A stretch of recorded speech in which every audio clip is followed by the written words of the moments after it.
أشهد أن لا إله إلا الله وحده لا شريك له وأشهد أن محمدا عبده ورسوله أما بعد فأعوذ بالله من الشيطان الرجيم بسم الله الرحمن الرحيم الحمد لله رب العالمين الرحمن الرحيم مالك يوم الدين إياك نعبد وإياك نستعين اهدنا الصراط المستقيم صراط الذين أنعمت عليهم غير المغضوب عليهم ولا الضالين. حضرت اقدس مسیح موعود علیہ الصلوۃ والسلام ایسے زمانے میں مبعوث ہوئے کہ دنیا ہی کی نہیں بلکہ مسلمانوں کی اکثریت بھی دعا سے غافل ہو چکی تھی، اور وہ جو بظاہر دعا کے قائل نظر آتے تھے وہ بھی اس کے فلسفہ اور باریک حکمتوں کا بہت کم علم رکھتے تھے. یہاں تک کہ مسلمانوں ہی میں ایک ایسا گروہ بھی پیدا ہوا جو دعا کی تاثیر اور قوت ہی سے منکر ہو چکا تھا، اور اسے ایسا بے حقیقت جانتا تھا کہ گویا دعا اپنی طاقت میں ہوا کے ایک خفیف جھونکے سے بھی کمزور تر ہے اور ایک خزاں رسیدہ پتے کو بھی ہلانے کی طاقت نہیں رکھتی. حضرت اقدس مسیح موعود علیہ الصلوۃ والسلام نے اس طبقے کو ایک ایسا چیلنج دیا جو قاریہ کا حکم رکھتا تھا، اور بار بار ان کی عقلوں کے دروازے کھٹکھٹاتے ہوئے فطرت انسانی کو اس امر پر گواہ ٹھہرایا کہ بندے اور رب کے درمیان دعا کا تعلق ایک ثابت شدہ حقیقت ہے جسے قبول کیے بغیر ایک سلیم العقل انسان کے لیے چارہ کار نہیں. پھر اس نظریاتی بحث پر ہی اکتفا نہ فرمائی بلکہ اپنے وجود کو ایک زندہ ثبوت کے طور پر پیش کیا. یہ ایک ایسا وجود تھا جس کا ماضی، حال اور مستقبل اور تمام گرد و پیش قبولیت دعا کے حق میں گواہی دے رہے تھے. ماضی اس طرح کہ حضور صلی اللہ علیہ وآلہ وسلم کی ان دعاؤں کا آپ ثمرہ تھے جن کے نتیجے میں اسلام کو 14ویں صدی کے سر پر مذاہب غیر پر غالب کرنے والا ایک عظیم الشان سپہ سالار عطا ہونا تھا. حال اس طرح کہ آپ کی دعائیں شب و روز اس طرح قبول ہو رہی تھیں جیسے باران رحمت برس رہی ہو، اور اپنے اثر میں اتنی وسیع تھیں کہ لاکھوں کروڑوں قبولیت دعا کے گواہ آپ کے اپنے زمانے ہی میں پیدا ہوئے اور ان کے دلوں نے لا ریب کے نعرے لگائے. مستقبل اس طرح کہ آپ نے اپنی دعاؤں کے ایسے عظیم الشان ثمرات آئندہ نسلوں کو فیض پہنچانے کے لیے پیچھے چھوڑے جنہوں نے زمین کے کناروں تک شہرت پائی، اور اطراف عالم نے زبان حال سے گواہی دی کہ ہاں اے محمد عربی صلی اللہ علیہ وآلہ وسلم کی دعاؤں کا ثمرہ، دعائیں قبول ہوتی ہیں اور ضرور ہوتی ہیں اور ضرور ہوتی ہیں. جہاں تک فلسفہ دعا کا تعلق ہے، آپ نے اس مشکل مسئلے کو آسان اور عام فہم کر کے دکھا دیا اور اس زمانے کے خشک فیلسوفوں کی طرف سے وارد ہونے والے ہر اعتراض کا شافی جواب دیا. میرا آج کا مضمون حضور اقدس علیہ السلام کے فرمودات ہی کی خوش اچینی ہے، چنانچہ اس کا آغاز حضور ہی کے الفاظ سے کرتا ہوں. حضور فرماتے ہیں، ایک بچہ جب بھوک سے بے تاب ہو کر دودھ کے لیے چلاتا اور چیختا ہے تو ماں کے پستان میں دودھ جوش مار کر آ جاتا ہے. بچہ دعا کا نام بھی نہیں جانتا لیکن اس کی چیخیں دودھ کو کیوں کر کھینچ لاتی ہیں، اس کا ہر ایک کو تجربہ ہے. بعض اوقات دیکھا گیا ہے کہ مائیں دودھ کو محسوس بھی نہیں کرتی مگر بچے کی چلاہٹ ہے کہ دودھ کو کھینچ لاتی ہے. تو کیا ہماری چیخیں جب اللہ تعالیٰ کے حضور ہوں تو وہ کچھ بھی کھینچ نہیں لا سکتی؟ آتا ہے اور سب کچھ آتا ہے مگر آنکھوں کے اندھے جو فاضل اور فلاسفر بنے بیٹھے ہیں وہ دیکھ نہیں سکتے. بچے کی جو مناسبت ماں سے ہے، اس تعلق اور رشتے کو انسان اپنے ذہن میں رکھ کر اگر دعا کی فلسفے پر غور کرے تو بہت آسان اور سہل معلوم ہوتی ہے. حضرت اقدس مسیح موعود علیہ الصلوۃ والسلام نے دعا کا فلسفہ سمجھانے کے لیے جو ماں کی اپنے بچے سے تعلق کی مثال دی ہے، یہ اپنے اندر گہری حکمتیں رکھتی ہے. یہ ایک حقیقت ہے کہ ہر خالق کو اپنی تخلیق سے پیار ہوتا ہے، خواہ کیسی ادنا درجے کی کیوں نہ ہو. صناع اپنی صنعت سے پیار کرتے ہیں، مصور اپنی تصویروں سے، شاعر اپنے اشعار سے اور افسانہ نگار اپنے افسانوں سے۔ اپنی تخلیق سے پیار کا یہ جذبہ بڑوں میں بھی نظر آتا ہے اور چھوٹوں میں بھی۔ آپ نے دیکھا نہیں کہ بچے مٹی کے بے ہنگم کھلونے بنا کر اپنی صنعت کی کیسی کیسی ذات چاہتے ہیں، جبکہ ویسے ہی کھلونے اگر بازار سے آپ ان کو لا کر دیں تو اٹھا کر زمین پر دے پٹکیں اور واویلا کریں کہ کیا اٹھا لائے۔ اسی طرح وہ بچے جو بسا اوقات باورچی کے اچھے اچھے کھانوں کو بھی پسند نہیں کرتے، جب آپ چھوٹی سی ہنڈیا میں ادھ پکے یا کیچڑ بنے ہوئے چاول پکاتے ہیں یا غیر متناسب اوزان میں نمک مرچ گھی اور گوشت وغیرہ کو سینک دلا کر اس کا نام سالن رکھ دیتے ہیں، تو خود بھی کس مزے سے اسے کھاتے ہیں اور ماں باپ کے منہ میں بھی زبردستی ٹھونستے ہیں۔ پھر یہ تقاضا بھی جاری رہتا ہے کہ مزیدار پکا ہے نا۔ بس جب ادنا خالق اپنی ذلیل اور بے حقیقت تخلیق سے بھی ایسا پیار کرتے ہیں تو کیسے ممکن ہے کہ وہ کامل ذات جو احسن الخالقین ہے اپنی کامل تخلیق سے پیار نہ کرے۔ خالق اور مخلوق کا یہی وہ رشتہ ہے جو ماں کو اپنے بچے کے ادنا سے اضطراب پر بھی بے قرار کر دیتا ہے۔ حقیقی خوف تو کیا، خواب میں بھی اگر وہ ڈر کر چیخے تو ماں کا کلیجہ دھڑکنے لگتا ہے، ماں کا کلیجہ دھڑکنے لگتا ہے اور وہ اسے سینے سے چمٹاتی ہے اور تھپکاتی ہے اور واری جاتی ہے۔ پھر کیا حقیقی خوف کی چیخوں پر آپ نے نہیں دیکھا کہ مائیں کس طرح اپنے بچوں کی طرف لپکتی ہیں، اور کمزور اور ناتوان دل والیاں کہ جو اپنے گھر کی محفوظ چار دیواری میں بھی اندھیروں سے ڈرتی ہیں، جب ان کے خطرات میں گھرے ہوئے بچے کی دردناک پکار سنتی ہیں تو بفری ہوئی غضبناک شیرنیوں کی طرح بے خوف اور مجنونانہ اپنے بچے کو بچانے کے لیے خطرات کی جانب جھپٹتی ہیں۔ انسان بے زور اور ناتوان چڑیوں کو بھی ہم نے دیکھا ہے کہ اپنے بچوں کو بچانے کے لیے سیاہ فام کبوں کی طرف لپکتی ہیں۔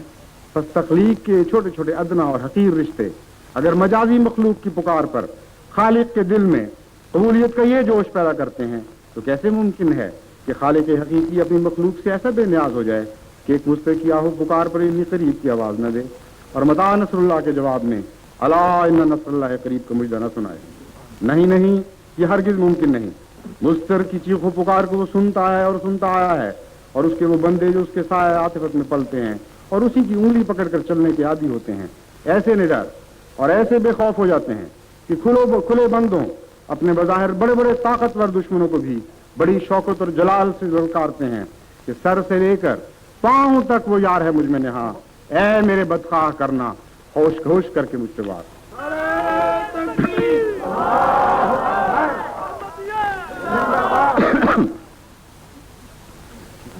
قرآن کریم کی متفرق آیات فلسفہ دعا کو مختلف پیراؤں میں بیان کرتی ہیں، لیکن ان میں ایک مرکزی حیثیت کی آیت ایسی ہے جو اعجازی طور پر نہایت اختصار مگر حیرت انگیز کمال کے ساتھ اس مضمون کو بیان کر رہی ہے۔ وہ آیت یہ ہے، وَإِذَا سَأَلَكَ عِبَادِي عَنِّي فَإِنِّي قَرِيبٌ أُجِيبُ دَعْوَةَ الدَّاعِ إِذَا دَعَانِ فَلْيَسْتَجِيبُوا لِي وَلْيُؤْمِنُوا بِي لَعَلَّهُمْ يَرْشُدُونَ۔ یعنی اے میرے بندے، جب میرے بندے تجھ سے میرے بارے میں سوال کریں تو ان سے کہہ دے کہ میں قریب ہوں۔ جب مجھے کوئی خلوص نیت کے ساتھ پکارنے والا پکارتا ہے تو اس کا جواب دیتا ہوں، بس ان پر بھی لازم ہے کہ میری ہدایات پر عمل کریں اور مجھ پر کامل ایمان لائیں تاکہ ہدایت پانے والے ہوں۔ اس آیت میں وضاحت کے ساتھ قرب الہی اور قبولیت دعا کے 3 مدارج کا ذکر ہے، اور حضور نبی اکرم صلی اللہ علیہ وآلہ وسلم کو جو تمام بنی نوع انسان میں اپنے رب سے سب سے زیادہ قریب تھے، عبد کامل کی حیثیت سے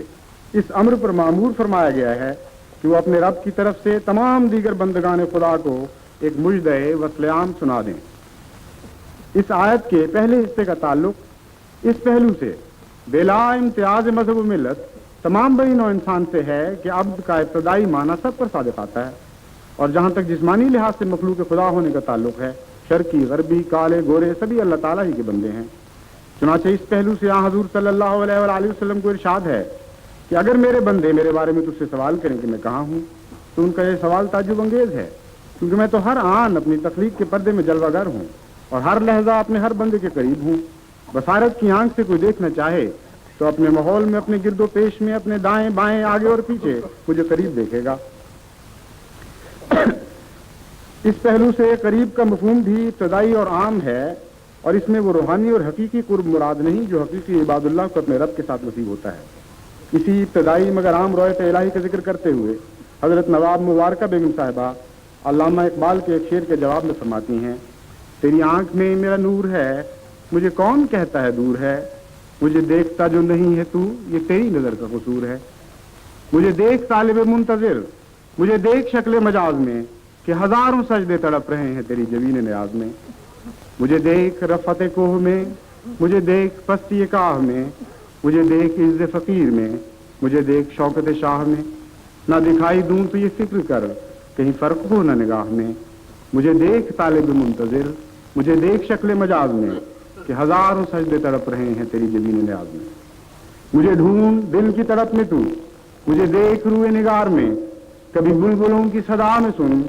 کبھی دیکھ گل کے نکھار میں۔ میری ایک شان خزاں میں ہے، میری ایک شان بہار میں۔ مجھے دیکھ طالب منتظر، مجھے دیکھ شکل مجاز میں کہ ہزاروں سجدے تڑپ رہے ہیں تیری جبین نیاز میں۔ دوسرا درجہ عبادت کا وہ ہے جو عموماً تو اپنے رب سے سخت غفلت اور بے پرواہی کا معاملہ کرتا ہے، مگر کبھی کبھی اتفاقی حادثات کے نتیجے میں شعوری طور پر اپنے رب سے دعا کا رشتہ قائم کرنے کی کوشش کرتا ہے۔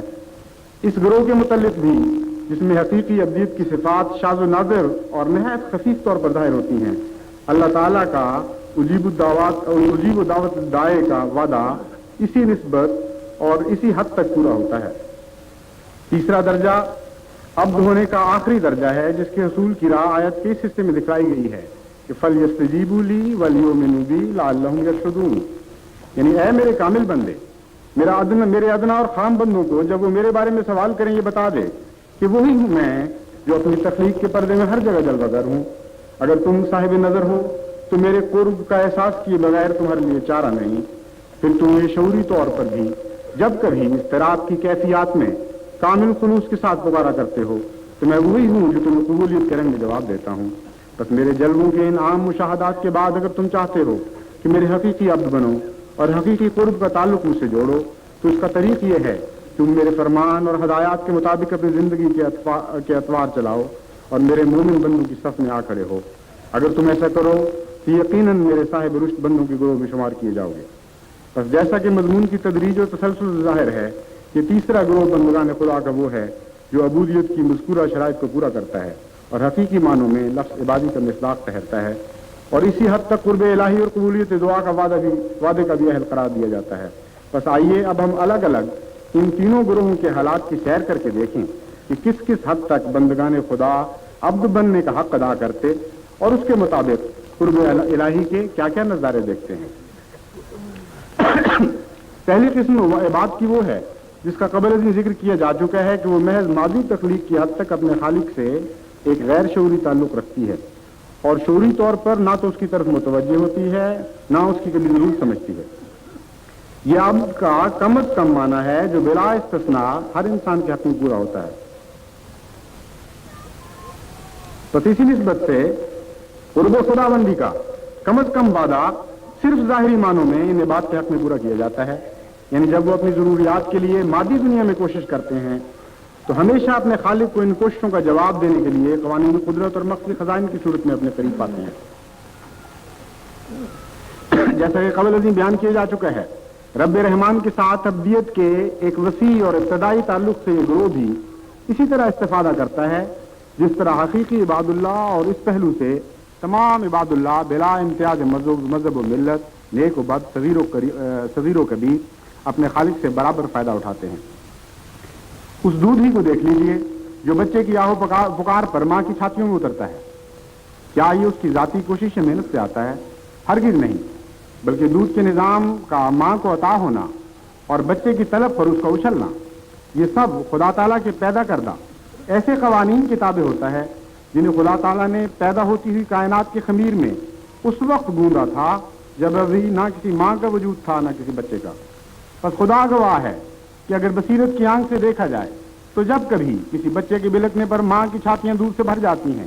تو ماں کی عطا نہیں ہوتی بلکہ خدا رحمان و رحیم کی عطا ہوتی ہے۔ اور جب کبھی بچے کی تما اور خوف کی چیخو پکار پر ایک ماں بے تابانہ میرے لال میں قریب ہوں کی آواز دیتی ہے تو باخدا وہ ماں کی آواز نہیں بلکہ خالق کون و مکان کی آواز ہوتی ہے جو اپنی ایک معصوم مخلوق کی غیر شعوری پکار کے جواب میں اسے انہی قریب کی لوریاں دیتی ہے۔ بس اذا سالک عبادی انی فانی قریب کا پہلا مفہوم یہ ہے کہ اس عالم کون کے ذرے ذرے میں خالق کے بارے میں بندوں کے ہر سوال کا جواب پنہاں ہے۔ وہ اپنی ہر ضرورت کو اس کی کائنات کے اندر پورا ہوتے دیکھتے ہیں اور ہر طلب پر اس عالم کون میں اپنی طلب کا جواب پاتے ہیں۔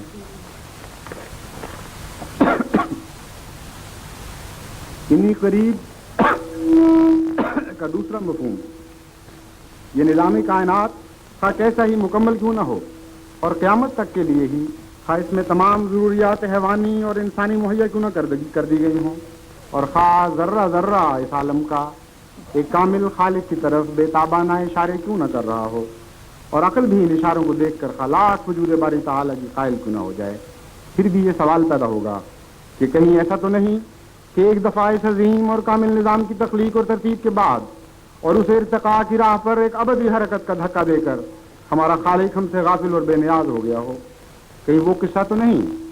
جیسے کہانی کے بیان کے مطابق کوئی شہزادہ کسی ایسے شہر میں جا نکلتا ہے جہاں ہر قسم کی دکانیں کھلی اور قرینے سے سجی ہوئی ہیں مگر دکانداروں کا کوئی اتا پتہ نہیں اور شہر خاموش اور سنسان پڑا ہے۔ ہر انسانی ضرورت کی ہر چیز وہاں موجود ہے مگر بنانے والا کوئی نہیں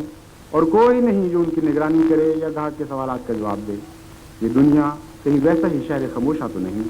جس کا خالق ہر چیز پر انہی قریب کی مہر لگا کر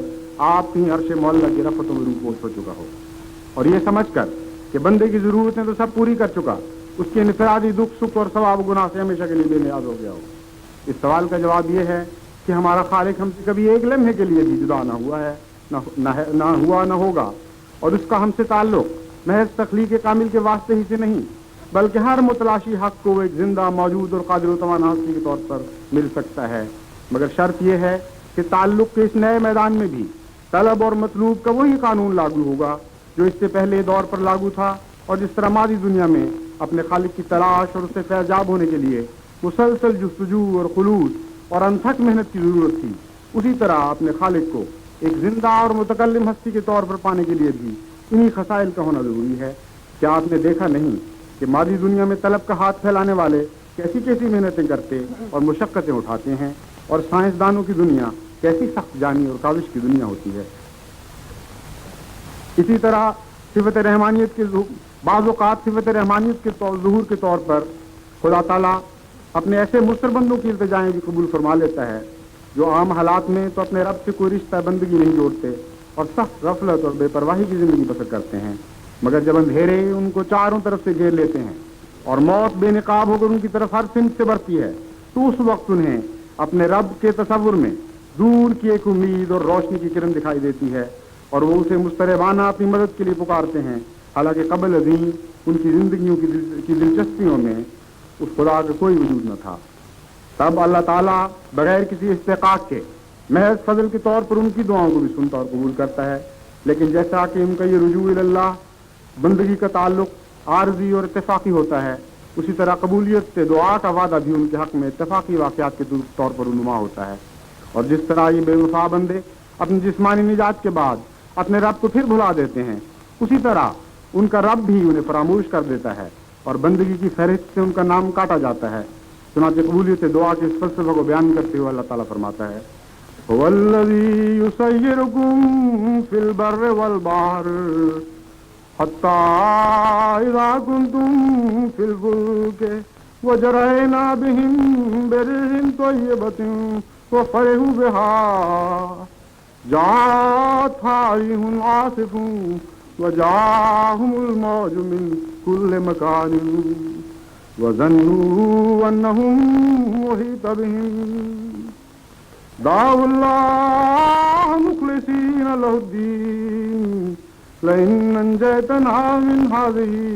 لنكونن من الشاكرين فلما أنجاهم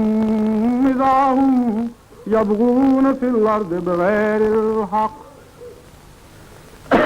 وہ خدا کریم ہی ہے جو تمہیں توفیق دے کر کشتی اور تری میں چلاتا ہے، یہاں تک کہ جب تم لوگ کشتیوں میں سوار ہوتے ہو اور وہ عمدہ ہوا کے ذریعے سے ان لوگوں کو ساتھ لے کر چل رہی ہوتی ہیں اور وہ ان پر اترا رہے ہوتے ہیں، تو ان پر ایک تند و تیز ہوا آ جاتی ہے اور ہر طرف سے موج پر موج ان پر چڑھاتی ہے اور وہ سمجھنے لگتے ہیں کہ ہلاکت کا وقت آ گیا۔ تو ایسے وقت میں وہ اپنی اطاعت کو خدا کے لیے خالص کرتے ہوئے اس کو پکارتے ہیں اور کہتے ہیں کہ اے اللہ، اگر تو نے ہمیں اس مصیبت سے نجات دی، ہم ضرور ہی تیرے شکر گزار بندے ہوں گے۔ پھر جب وہ انہیں اس عذاب سے نجات دے کر خشکی پر پہنچاتا ہے تو وہ جھٹ زمین میں ناحق سرکشی کرنے لگتے ہیں۔ رب اور بندے کے درمیان یہ عظیم احسان اور سخت ناشکری کا معاملہ صرف سمندروں کا ہی معاملہ نہیں، بلکہ خشکی پر بھی بارہا خالق اور مخلوق کے مابین یہی ماجرا گزرتا ہے۔ چنانچہ ایک دوسرے مقام پر اللہ تعالیٰ اس کا ذکر کرتے ہوئے فرماتا ہے، وَإِذَا مَسَّ الْإِنسَانَ الضُّرُّ دَعَانَا لِجَنبِهِ أَوْ قَاعِدًا أَوْ قَائِمًا فَلَمَّا كَشَفْنَا عَنْهُ ضُرَّهُ مَرَّ كَأَن لَّمْ يَدْعُنَا إِلَىٰ ضُرٍّ مَّسَّهُ كَذَٰلِكَ زُيِّنَ لِلْمُسْرِفِينَ مَا كَانُوا يَعْلَمُونَ۔ یعنی جب انسان کو تکلیف پہنچتی ہے تو وہ اپنے پہلو کے بل لیٹا ہوا یا بیٹھا ہوا یا کھڑا ہوا ہمیں پکارتا ہے، پھر جب ہم اس کی تکلیف کو اس سے دور کر دیتے ہیں تو وہ اس طرح سے کترا کر گزر جاتا ہے گویا اس نے کسی تکلیف کی دور کرنے کے لیے جو اسے پہنچی تھی ہمیں پکارا ہی نہ تھا۔ اسی طرح تمام حد سے بڑھ جانے والوں کو جو کچھ وہ کیا کرتے ہیں خوبصورت کر کے دکھلا دیا گیا ہے۔ بس کیا ہی عجیب ہے ہمارا رب مجیب کہ جب عجیب و دعوت داعی دعانے کی شان میں ظاہر ہوتا ہے تو بسا اوقات ایسے بے وفا اور ظالم اور فسق و فجور میں ڈوبے ہوئے عاصی بندوں کی دعا بھی سن لیتا ہے کہ جن کا ماضی بھی یہ گواہی دیتا ہے کہ وہ عباد اللہ کی فہرست میں داخل نہیں، اور مستقبل بھی یہ گواہی دیتا ہے کہ وہ عباد اللہ کی فہرست میں داخل نہیں۔ ہاں، حال کے ایک عارضی اور بال کی طرح باریک رشتے پر نظر کرم فرماتے ہوئے ان کے حق میں بھی قبولیت دعا کا وعدہ پورا کیا جاتا ہے۔ انسان کی اس ناشکری اور اللہ تعالیٰ کی اس شان کریمی اور عفو کو دیکھ کر اس بدبخت لڑکے کا قصہ یاد آ جاتا ہے جس نے اپنی بیوی کی باتوں میں آ کر اپنی ماں کا سر قلم کر دیا تھا۔ کہتے ہیں کہ جب وہ یہ کٹا ہوا سر تشتری میں لگا کر بیوی سے اس کارنامے کی داد لینے کے لیے جا رہا تھا تو راستے میں اسے ٹھوکر لگی اور تشتری سمیت زمین پر اوندے منہ جا گرا۔ اس وقت اچانک اس ماں کے کٹے ہوئے سر کے منہ سے ایک دردناک چیخ نکلی کہ ہائے میرے بچے، تجھے چوٹ تو نہیں لگی؟ آپ بھی جانتے ہیں اور میں بھی جانتا ہوں کہ یہ واقعہ کہ یہ محض ایک قصہ ہے، لیکن واقعہ یہ ہے کہ انسان اپنے رب کی اس سے کہیں زیادہ ناشکری کرتا ہے اور گو خدا تعالیٰ کی عالی ہستی کو براہ راست گزند پہنچانے کی یہ حقیر کیڑا مقدرت اور مجال نہیں رکھتا، مگر مقدور بھر کوشش اس امر کی ضرور کرتا ہے کہ اس لا شریک محسن کے نام تک کو صفحہ ہستی سے مٹا ڈالے۔ کتنے ہی نمرود اس دنیا میں پیدا ہوئے اور کتنے ہی فرعون نے انا ربکم الاعلی کا دعویٰ کیا۔ انسانیت کی تاریخ ایسی ناشکری اور احسان فراموشی کی کری المنظر وارداتوں سے بھری پڑی ہے، اور آج بھی ان میں داغ اضافہ ہو رہا ہے۔ اس فرضی قصے میں ماں کا سر کاٹنے والے بچے نے تو ایک ایسے محسن کا سر کاٹا تھا جس کے احسانات محض معمولی اور گنتی کے چند احسان تھے۔ انسان اپنے جس محسن کے وجود کو دنیا سے مٹانے کی درپے ہے اور دنیا کے عظیم خطے سے بظاہر ملک بدر کر بیٹھا ہے، اس کے احسانات کا نہ تو شمار ممکن ہے نہ ان کی قطار کی طوالت کا بیان ممکن۔ لیکن حیرت ہے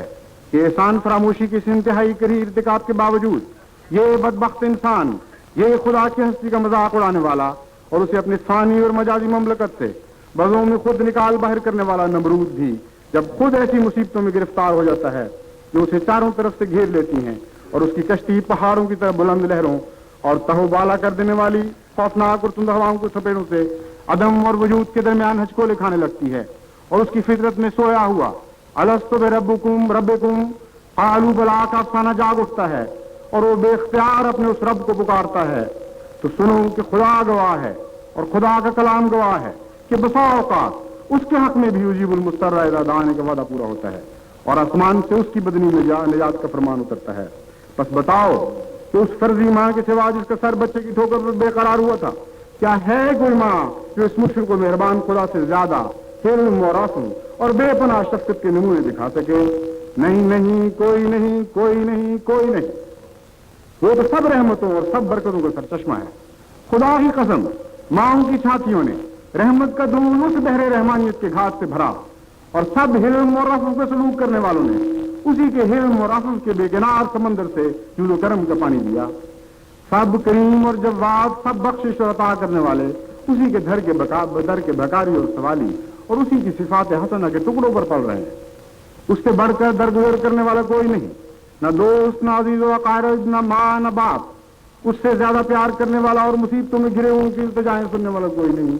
کوئی نہیں جو مسلسل انکار اور عصیان اور ناشکری اور اعراض کے بعد اس طرح اپنے تائب بندوں کو رحمت کی گود میں بٹھا لے کہ گویا کبھی کچھ نہ ہوا تھا۔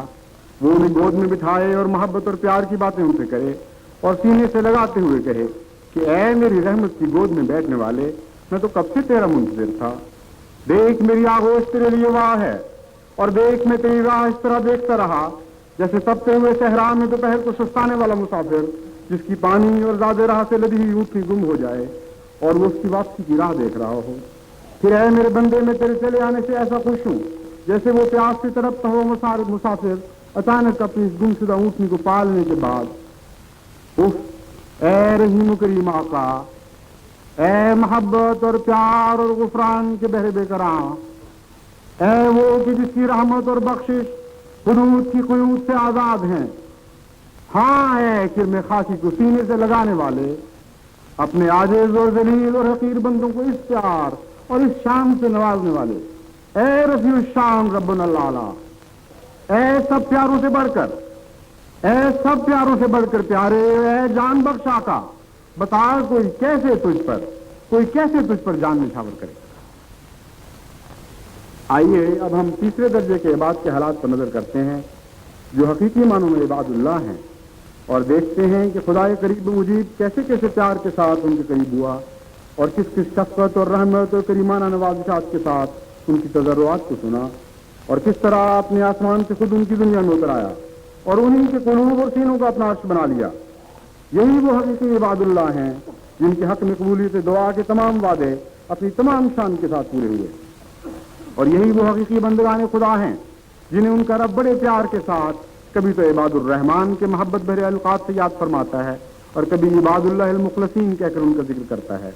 پھر یہی وہ حقیقی عباد ہیں جن کی وفا اور بندگی پر ناز کرتے ہوئے ان کا رب تمام طاغوتی طاقتوں کے سرغنے کو یہ پرشوقت چیلنج دیتا ہے،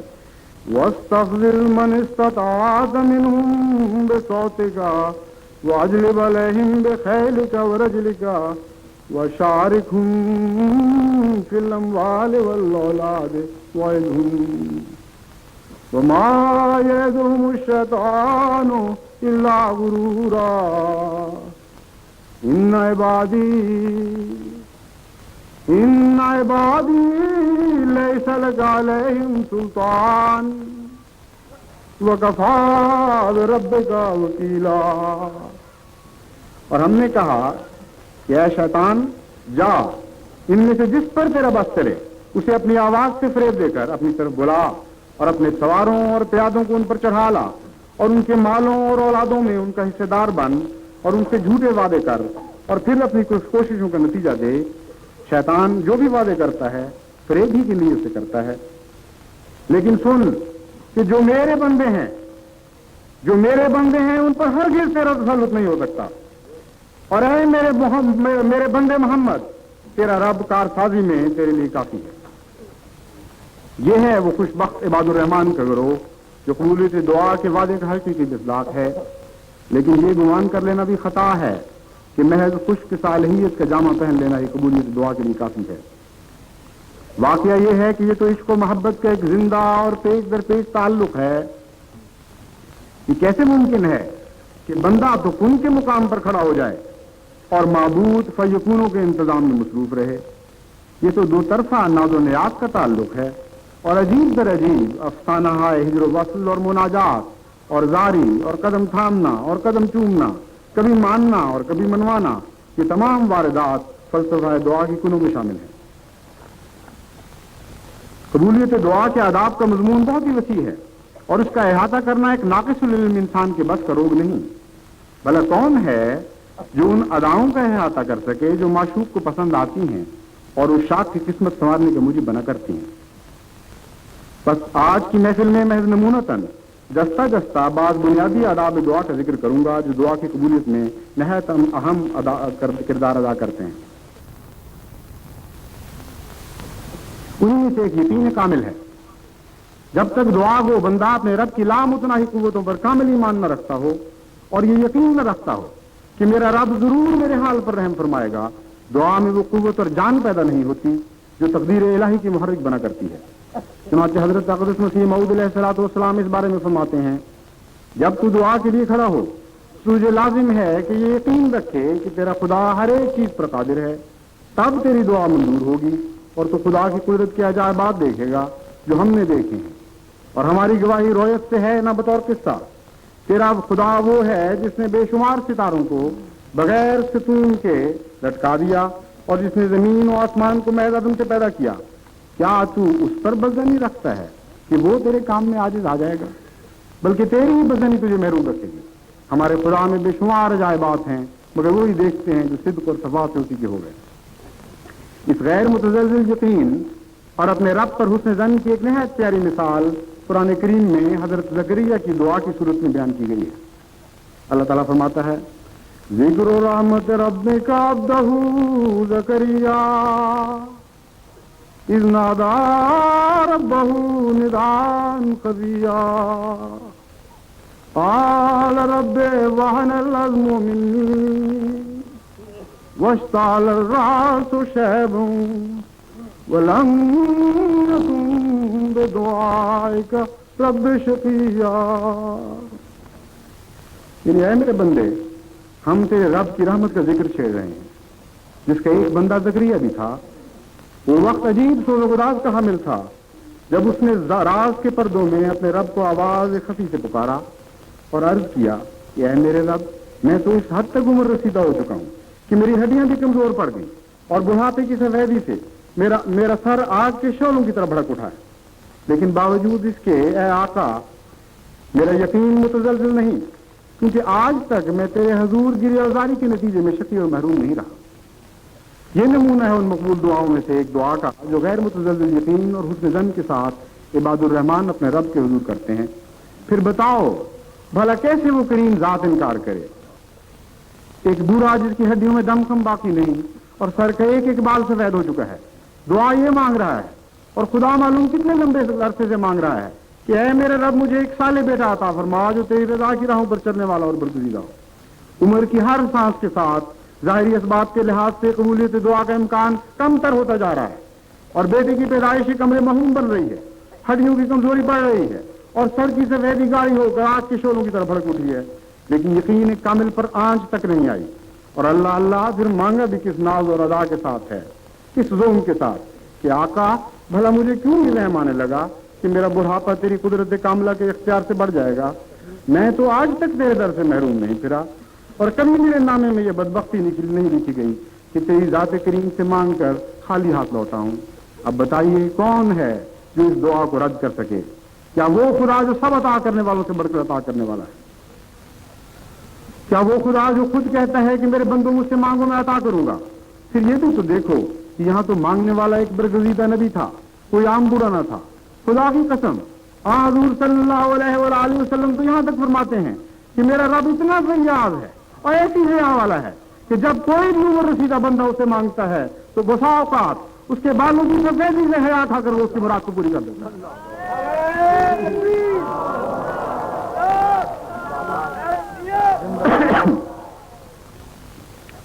آداب دعا میں سے ایک اہم ادب صبر ہے، اور وہ انسان جو بے صبر اور چھوٹے ظرف کا ہو اور تھوڑی سی آزمائش کو بھی برداشت نہ کر سکے وہ اس عالی دربار تک رسائی نہیں پاتا۔ حضرت اقدس مسیح موعود علیہ الصلوۃ والسلام فرماتے ہیں، دعا اور اس کی قبولیت کے زمانے کے درمیانی اوقات میں بسا اوقات ابتلا پر ابتلا آتے ہیں، اور ایسے ابتلا بھی آ جاتے ہیں جو کمر توڑ دیتے ہیں، مگر مستقل مزاج سعید الفطرت ان ابتلاؤں اور مشکلات میں بھی اپنے رب کی عنایتوں کی خوشبو سونگھتا ہے اور فراست کی نظر سے دیکھتا ہے کہ اس کے بعد نصرت آتی ہے۔ امت محمدیہ صلی اللہ علیہ وآلہ وسلم میں سے ایک بزرگ کا قصہ اس ضمن میں بیان کے لائق ہے۔ کہتے ہیں کہ ایک بزرگ ہر شب تہجد کے وقت ایک خاص دعا مانگا کرتے تھے لیکن اسی وقت انہیں اللہ جل شانہ کی طرف سے یہ جواب ملتا تھا کہ ہم نے یہ تیری دعا رد کر دی ہے۔ ایک دفعہ ان کا ایک ارادت مند صحبت صالحہ کے فیض پانے کے لیے ان کے ساتھ تہجد کی نماز ادا کرنے لگا۔ چنانچہ جب بعد از دعا ان کو یہ الہام ہوا کہ ہم نے یہ دعا رد کر دی ہے تو مشیت الہی سے اس مرید کے کانوں میں بھی یہ آواز پڑی۔ دوسری شب پھر یہی ماجرا گزرا اور تیسری شب پھر یہی ماجرا گزرا۔ اس پر وہ خامکار ارادت مند مزید صبر نہ کر سکا اور عرض کیا کہ یا حضرت 3 راتوں سے میں یہ ماجرا دیکھ رہا ہوں کہ آپ ایک دعا کرتے ہیں اور اللہ تعالیٰ اسے رد فرما دیتا ہے، پھر میں نہیں سمجھ سکا کہ کس برتے پر آپ بار بار وہی دعا کرتے ہیں۔ اس بزرگ کی طبیعت پر یہ سوال ناگوار گزرا اور بڑے جوش سے فرمایا کہ اے کم ظرف اور بے صبر رہے، تو صرف 3 دن میں گھبرا گیا؟ اللہ کی قسم میں مسلسل 12 سال سے بلا ناغہ یہ دعا کر رہا ہوں اور مسلسل 12 سال سے میرے کانوں نے یہ آواز سنی ہے کہ ہم اس دعا کو قبول نہیں کرتے، ہم اس دعا کو قبول نہیں کرتے۔ پھر بھی میرا یہ مقام نہیں کہ دعا ترک کروں، وہ مالک الملک ہے اور میں ایک حقیر اور عاجز بندہ، میرا کام یہ ہے کہ مانگتا چلا جاؤں اور اس کی شان یہ ہے کہ چاہے تو قبول فرمائے چاہے تو رد کرے۔ یہ الفاظ ابھی اس کے منہ میں ہی تھے کہ غیب کے پردوں کو چیرتی ہوئی ایک پرشوقت آواز آئی، اے میرے بندے، میں نے تیری یہ دعا بھی قبول کر لی ہے اور اس 12 سال کے عرصے میں جتنی دعائیں تھی مجھ سے مانگی تھی وہ ساری کی ساری آج قبول کرتا ہوں۔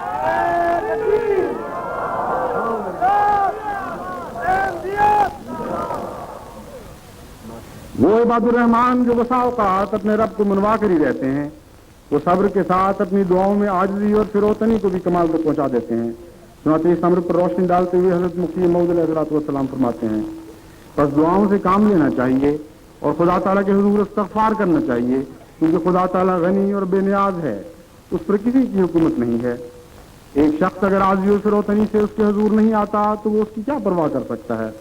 خدا تعالیٰ سے اڑ کر مانگنا اور اپنے آپ کو مسعود کرنا بڑی بھاری غلطی ہے۔ قرآن کریم نے انبیاء گزشتہ کی جو دعائیں بطور نمونہ زندہ رکھی ہیں ان سب میں عاجزی اور فروتنی کا عنصر بہت نمایاں نظر آتا ہے، اور انبیاء علیہ السلام کی بات چھوٹی چھوٹی دعائیں اس پہلو سے ایک عجیب شان رکھتی ہیں۔ دیکھیے حضرت موسیٰ علیہ السلام کتنے سادہ مگر عمیق اللہ صلی الفاظ میں اپنی عاجزی اور بیماری سے اظہار کرتے ہیں، رب انی لما انزلت الی من خیر فقیر، کہ اے میرے رب جو چیز بھی تو میری جھولی میں بطور خیر ڈال دے میں اسی کا محتاج اور فقیر ہوں۔ پھر مخالف قوتوں کے مقابلے پر اپنی ناطاقتی اور بیماری کا تذکرہ یوں کرتے ہیں، رب انی لا املک الا نفسی لا املک الا نفسی واخی فافرق بیننا وبین القوم الفاسقین، کہ اے میرے رب مجھے تو اپنی تنہا جان اور ایک بھائی کے سوا کسی پر کوئی اختیار نہیں، بس تو ہی ہے جو ہمارے اور فاسقوں کے درمیان تفریق کر کے دکھا۔ سوز و گداز کا ہونا بھی ضروری ہے، اور آنسو اور دعا کا ایک ایسا فطری اور عدلی جوڑ ہے جسے توڑا نہیں جا سکتا۔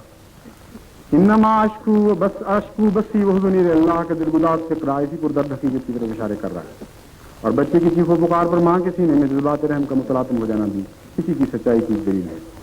اسی طرح عبد اور معبود کے مابین بھی سوز و گداز میں ڈوبی ہوئی دعا الفت اور جذب کی نہایت طویل لہریں دوڑا دیتی ہے، جو مقبول دعاؤں کا موجب بنتی، مقبولیت دعا کا موجب بنتی ہے۔ حضور علیہ السلام نے شدید کثیر ذکر کرتے ہوئے فرماتے ہیں، یہ خیال مت کرو کہ ہم بھی ہر روز دعا کرتے ہیں اور تمام نماز دعا ہی ہے جو ہم پڑھتے ہیں، کیونکہ وہ دعا جو معرفت کے بعد اور فضل کے ذریعے سے پیدا ہوتی ہے وہ اور رنگ اور کیفیت رکھتی ہے، وہ فنا کرنے والی چیز ہے، وہ گداز کرنے والی آگ ہے، وہ رحمت کو کھینچنے والی ایک مقناطیسی کشش ہے، وہ موت ہے پر آخر کو زندہ کرتی، وہ ایک تند سیل ہے پر آخر کشتی بن جاتی ہے اور ہر ایک بگڑی ہوئی بات اسے بن جاتی ہے اور ہر ایک جو ہے اس سے آخر تریاق ہو جاتا ہے۔ مبارک وہ اندھے جو دعاؤں میں سست نہیں ہوتے کیونکہ ایک دن دیکھنے لگیں گے، مبارک وہ جو قبروں میں پڑے ہوئے دعاؤں کے ساتھ خدا کی مدد چاہتے ہیں کیونکہ ایک دن قبروں سے باہر نکالے جائیں گے، مبارک تم کہ دعا کرنے میں کبھی ماندہ نہیں ہوتے اور تمہاری روح دعا کے لیے پگھلتی اور تمہاری آنکھ آنسو بہاتی ہے اور تمہارے سینے میں آگ پیدا کرتی ہے اور تمہیں تنہائی کا ذوق اٹھانے کے لیے اندھیری کوٹھیوں اور سنسان جنگلوں میں لے جاتی ہے اور تمہیں بےتاب اور دیوانہ خود رفتہ کر دیتی ہے، کیونکہ آخر تم پر فضل کیا جائے گا وہ خدا جس کی طرف ہم بلاتے ہیں نہایت کریم و رحیم، حیا والا، صادق و وفادار، عاجزوں پر رحم کرنے والا ہے۔ تو تم بھی وفادار بن جاؤ اور پورے صدق سے اور وفا سے دعا کرو۔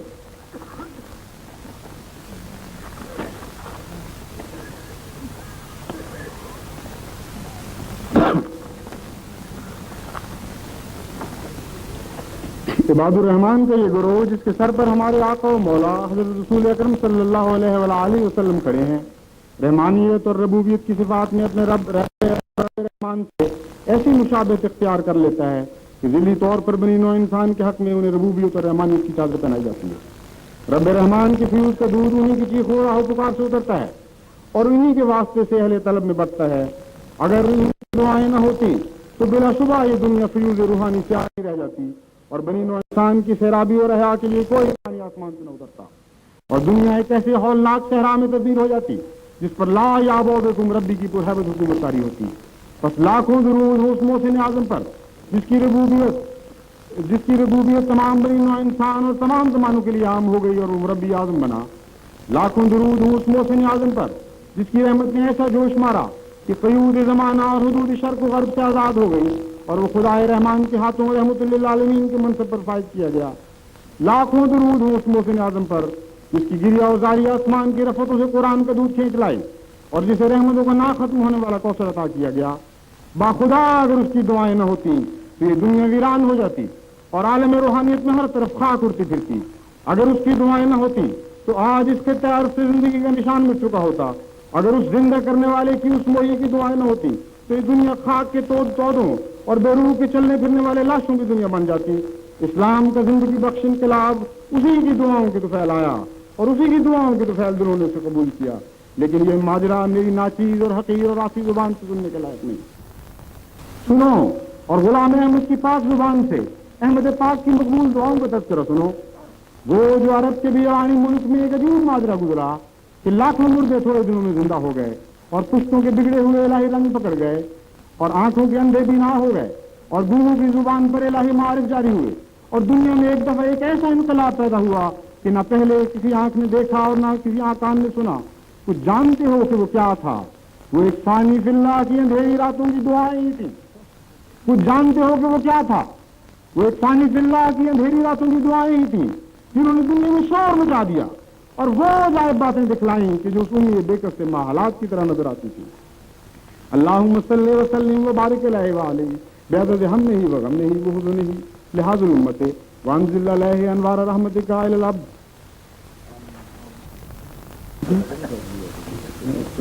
آخری یہ ہے عباد الرحمان کا وہ رفیع شان گروہ جو وعدہ انی قریب کا حقیقی مصداق ہے اور اپنی وسعت میں افق پھیلا ہوا ہے اور اپنی ذات میں ایک عظیم شان جہان ہے۔ اس روحانی دنیا کی رفتوں پر انبیاء علیہ السلام کے ہفت آسمان صافگن ہیں جن میں سب سے آخری اور سب سے بالا اور سب سے عرفہ اور سب سے روشن ہمارے آقا و مولا سید الانبیاء خاتم النبیین رحمت للعالمین حضرت نبی اکرم صلی اللہ علیہ وآلہ وسلم ہیں۔ آپ ابدیت کے سب سے آخری مقام پر جلوہ افروز ہیں اور سب زمرہ خلائق میں حقیقی اور کامل معنوں کے اعتبار سے بس ایک ہی آپ عبداللہ ہیں اور ایک ہی معبود ہے اور باقی تمام بندگان خدا کے حق میں یہ تقدیر جاری نظر آتی ہے کہ جس حد تک وہ اپنی صفات حسنہ میں سب کامل کے قریب پہنچتے ہیں اسی حد تک انہیں ابدیت کا جامہ پہنایا جاتا ہے۔ اے قبولیت دعا کا انکار کرنے والوں، دیکھو کہ اسی عبد کامل کا ایک غلام کامل اس زمانے میں بھی پیدا ہوا اور ان اخلاق اور اطوار اور حسن و احسان کو اپنایا جو اس نے اپنے آقا میں دیکھے۔ وہ قدم قدم اس کے پیچھے چلا اور روش اس کی پیروی کی۔ اپنے آقا کی طرح وہ بھی مجسم دعا بن گیا اور اپنے آقا کی طرح اٹھتے بیٹھتے سوتے جاگتے ہر سانس کے ساتھ اور کروٹ کروٹ اس نے دعائیں کی۔ صبح بھی وہ دعا گو ہوا اور شام کو بھی اور دن کو بھی اور رات کو بھی، روشنی میں بھی اور اندھیرے میں بھی، شب ہائے غم میں بھی اور ایام خوشی میں بھی۔ اپنے محبوب رسول اپنی جان سے پیارے آقا کی طرح وہ دعا ہی کے ساتھ پیدا ہوا، دعا ہی کے ساتھ زندہ رہا اور دعا کے ساتھ ہی اسے جان دی۔ وہ آنکھیں بھی زندہ ہیں جو اسے دیکھتی تھیں اور اس کی دعاؤں کی قبولیت کا نظارہ کرتی تھیں۔ وہ دل ابھی دھڑک رہے ہیں جو اس ازلی اور ابدی حقیقت پر گواہ ٹھہرے کہ اللہ تعالیٰ اپنے بندوں کی دعائیں سنتا اور قبول فرماتا ہے جو خلوص کامل کے ساتھ اسی کے ہو رہتے ہیں۔ دنیا اس حقیقت سے بے خبر ہو تو ہو، لیکن اے مسیح محمد جی کے غلاموں، تمہارے لیے قبولیت دعا کی حقیقت سے بے خبر ہونے کی کوئی گنجائش نہیں۔ وہ مستجاب الدعوات احمد عربی کے غلام کو آج ہم نے نہیں مگر ہزارہ غلام احمد ایسے پیچھے چھوڑ گیا ہے جو قبولیت دعا کا زندہ نشان ہے. بس لوگوں کے لیے جگ بیتی ہو تو ہو، لیکن تمہارے لیے تو یہ ایک ایسی آپ بیتی ہے جو ہزارہ بار تم پر بیت چکی. بارہا تم نے چلاؤں کی چکی میں پیچھے گئے، مگر ماں سے زیادہ پیار کرنے والے رحمان خدا نے تمہیں صحیح سالم نکال لیا. بارہا تم پر مخالفتوں کی آگ بھڑکائی گئی، مگر رحمت باری کا پانی آسمان سے برسا اسے ٹھنڈا کر دیا. وہ دن یاد کرو جب اسی وطن عزیز کی گلیاں تمہیں کاٹنے کو دوڑتی تھیں اور اپنے تمہیں بیگانوں کی طرح دیکھتے تھے، جب ماحول کے تیور بدل گئے تھے اور شر پھیلانے والوں نے ایسا شر پھیلا رکھا تھا کہ اپنے بیگانے اور بیگانے خون کی پیاسے بن گئے تھے. جب اس شاق محمد صلی اللہ علیہ وآلہ وسلم کو دشمنان محمد کہہ کر گردن زدنی قرار دیا جا رہا تھا اور ایک احمدی کی نہ تو جان محفوظ رہی تھی نہ مال نہیں ہے. خطرات ایسی محیط صورت اختیار کر چکے تھے کہ ظاہر بین آنکھ احمدیوں کو چند دن کا مہمان دیکھ رہی تھی اور دم توڑتے ہوئے مریض کی سانسوں کی طرح عدم اور وجود کے درمیان لٹکتا ہوا دیکھتی تھی. اس وقت خدا کے مومن بندے ایک شدید زلزلے کی اطلاع میں ڈالے گئے اور خطرات میں گھرے ہوئے ہر گھر سے خدا کے حضور گیری اوزاری کا شور بلند ہوا. یہ وہ دن تھے جب جماعتی نظام کے سینے میں مسلح معروف کا دن دھڑک رہا تھا. پس وہ دل ایسا مستر اور بے قرار ہوا اور اس زور کے ساتھ متا رسول اللہ کا دروازہ آوازہ بلند کیا کہ عرش کے پائے بھی لرز اٹھے، عرش کے پائے بھی لرز اٹھے، اور آسمان سے خدا تعالیٰ کی فوجوں کو اس نے اپنی مدد کے لیے بارش کے قطرات کی طرح اترتے دیکھا، جس نے ہر آگ کو ٹھنڈا کر دیا اور ہر دشمنی کو محبت اور پیار میں بدل دیا. بس اے مسیح محمدی کے غلاموں اور خلافت احمدیہ کے جانثارو، دنیا اگر غافل ہے تو ہو، تم تو گواہ ہو. اٹھو اور گواہی دو کہ ہمارا رب اپنے بندوں کی دعاؤں کو سنتا اور جواب دیتا ہے.